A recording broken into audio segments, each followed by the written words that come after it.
Next release కాబోయే టాలీవుడ్ సినిమాల్లో ఖచ్చితంగా 1000 కోట్లు కొట్టే ఛాన్స్ ఉన్న టాప్ 3 మూవీస్ ఇవే. ఇందులో ఫస్ట్ మూవీ మాత్రం నెంబర్ 3 పెద్ది. ఫస్ట్ మూవీతోనే 100 కోట్లు కొట్టిన డైరెక్టర్, ఆల్రెడీ 2 సార్లు రీజనల్ గా ఇండస్ట్రీ హిట్ కొట్టిన హీరో కాంబినేషన్ తో వస్తున్న సినిమా పెద్ది.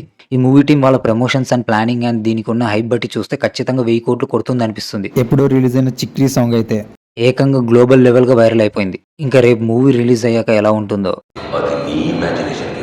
Number 2 spirit. అసలు ప్రభాస్ తో మూవీ అంటేనే ఫస్ట్ డే 100 crores గ్యారంటీ.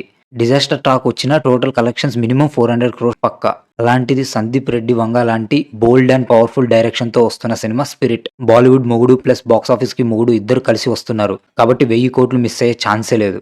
నేనైతే కౌంటింగ్ 1000 నుంచి మొదలు పెడతా. నెంబర్ 1 వారణాసి. సినిమా రావడమే ఆలస్యం, ఆల్రెడీ 1000 కోట్లు వెయిట్ చేస్తుంటాయి. అయినా ఈ మూవీకి 1000 కోట్లు అనేది పెద్ద అచీవ్మెంట్ కాదు. రాజమౌళికి ఉన్న అబిలిటీకి అండ్ గ్లోబల్ లెవెల్ రీచ్ కి అంతకు మించే వస్తాయి. మామూలుగా రీజనల్ ఫిల్మ్స్ కే రికార్డ్ బ్రేక్ చేశారు మన బాబు గారు. అలాంటిది ఇప్పుడు పాన్ ఇండియా సినిమా, అది రాజమౌళితో సినిమా, బాక్స్ ఆఫీస్ కి బ్యాండ్. ఇంకే మూవీ అయినా 1000 crores కొట్టే ఛాన్స్ ఉందేమో కామెంట్ చేయండి.